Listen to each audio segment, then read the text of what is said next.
We now move on to WA. It has been 10 years since the guidelines for the disbursement of the District Assembly Common Fund was developed. Having been implemented in the last decade, some stakeholders believe it's high time the guidelines were revised. So what are some of the guidelines that needs to be revised? Our Upper West Regional Correspondent, Swala Abdul-wahab, joins us live from WA to tell us about what is being done. Good morning, Swala.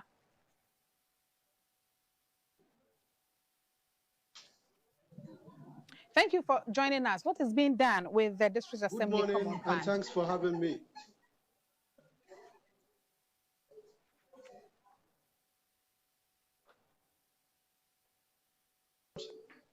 Some measures are being put in place to have the guidelines which were developed a little over 10 years ago revised. And to take your mind back, we have learned that the guidelines were developed to enable persons with disabilities to access the common fund, which is allocated specifically for them. And the fund is meant to support persons with disabilities in their education. It is also meant to support them to build their capacities so that they can earn their way of living and also support caregivers. But in the last 10 years, according to the beneficiaries, the guidelines are fraught with some challenges. And so they have decided, in collaboration with some key stakeholders, that the guidelines be revised. But I have here one of the persons with disabilities. She is Martha Kesedo. Indeed, I should add that she is a volunteer with Radio Upper West, that is the GBC regional FM station. I would want to find out from Martha, she is a person with disability. What are some of the challenges that you encounter when you apply to access the common fund meant solely for persons with disabilities? I'll say thank you for this opportunity given to me. This common fund, I'll first of all give thanks to introduce this fund. But with regards to the challenges we always face in assessing it, it's not easy at all. Because sometimes when you write to the various districts or municipalities to assess this fund, it's not always easy for you to get it. Sometimes you hear that the fund is in, but the moment you take in your letter, the officers themselves will ask you, did you hear there is fund? That's the question they always ask you. And sometimes even when you take the letter there yourself, you can't get access to the fund. Talking of you sitting and then taking the letter to someone to go and give. So in fact, it's always a lot when you are accessing this fund. And even in that one, you will never get the fund. Can you tell us your experience? For me, I wrote a letter several times to some of the districts, even the municipalities for fund, but they never helped me. I have to even work every day in, every day out for follow-up. But anytime you go there, they will ask you, did you hear there is fund? Then why? Even there are letters here for many years, but they haven't attended to them yet. You just brought in your letter now and you are coming to the state every day. Sometimes it's school fees. So even the last challenge I have, I was in my final year, left with 1 month for me to write my final exams. That was tertiary institution. So when that happened, I have no option. Then I need to defer the course because of that money. Did you get the money finally? I never had it. I never had it. Even when I took in the letter, they called to ask that, why that amount? And I said, well, this one, I can't answer it. That's why it's a bill. So you have to call, if you are finding any difficulties in that letter or bill, you have to call the institution and find out anything, because I wasn't the one who issued that bill for myself. And even at the end, they didn't pay the money for me. So tell me, how much did you apply for? That money was 2,610 Ghana cedis for my final year, but they never paid that money. So I have to go to the administrators and beg. And even when I was even asking that they should just help me, and at the end I'll come and pay, they were not willing to do that for me because that they did that to me before, but they never fulfilled their promise. I said, okay, you said some people try me to and see. So I have to do all that I can. And finally, they allowed me to take part in my final exams. And later I have to do my national service to go and pay that money, which is not fair. It's not fair. How are you received when you go to the assemblies to apply for the fund? When you say, oh, they'll just say, oh, you will hear from us. The moment you take the letter there, they'll say, you will hear from us. So, in fact, it's always a big challenge for us in accessing the fund. It's not fair. So, if you have the opportunity to ask for a revision of the guidelines, what would you suggest? Well, if there can always be a committee in each district or municipal that is capable in giving this a common fund, I would suggest that there should always be a volunteer or an officer that all the PWDs under this district or under this municipality should know him or her. If you have any letter, you should channel the letter to that person. So in case they say you don't find, we don't find your letter or this and that, even because the money I told that I didn't receive, I traveled from this place to that district, and the fare alone is not easy. Your TNT alone, and that place is even one way. When you go, they can't get accommodation to log in for the next day. So if they can channel, like they have a channel in terms of using like some officers or something that when you have your letter, you channel the letter to that person. In fact, it will really help. So that there won't be a problem that, oh, we didn't receive your letter today and that. So in fact, it's really a big challenge for us, the PWDs.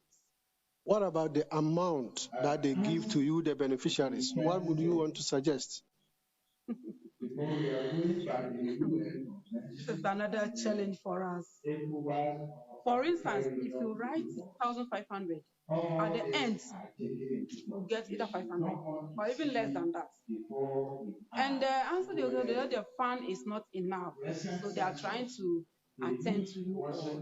And for instance, especially my concern is like health and then education, because these things, if, for instance, I'm in school, they have given me my bill, 1,500, you pay the 500.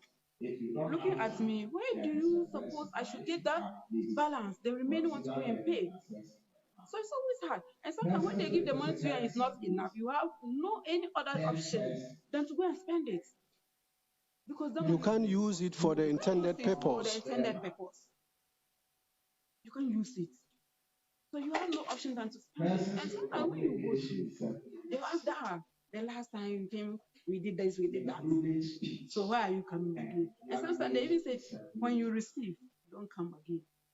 You have to wait for another time, then you come. Well, if it's school fees and other things, it's not that we are getting new policy, it is school fees, that one is automatic and other things, but it's still not easy for us to access the school fees. So you've been listening to Martha K. Sedu telling us her experiences when it comes to accessing funds for persons with disabilities. But we are at a program here where persons with disabilities are attending a sensitization forum to be able to understand the guidelines that have been developed for the disbursement of the District Assembly's Common Fund. One of the key stakeholders that is leading the procedure is UK Aid and Ghana Sumobi Jumade project. We have one of the officials here to tell us why do you find it necessary to lead the process of developing new guidelines for the persons with disabilities? So globally, the conversation has been ensuring that no one is left behind in every development conversation. We found it very necessary to help persons with disability in Ghana through the Ghana Federation of Disabled Organization to review and revise the 2010 disability guidelines for the management and disbursement of the disability fund. This became very, very important and significant during the COVID.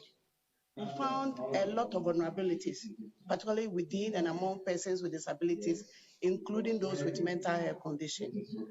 Looking at the policy framework, the only social protection safety net within the country is the Common Fund for Persons with Disability. And in line with the UN Convention on the Right for Persons with Disability, we realize that it is key and important that we align the 2010 guidelines with the current trend, with issues that affect persons with disability vis-a-vis their vulnerabilities. We engaged with them, Dead Umbrella Organization, GFD, conducted an evidence-based review of the 2010 guidelines to understand the implementation challenges, where the gaps are, and use the evidence that we're able to generate to inform the revision of the guidelines. And that is why we arrived in Upper West today.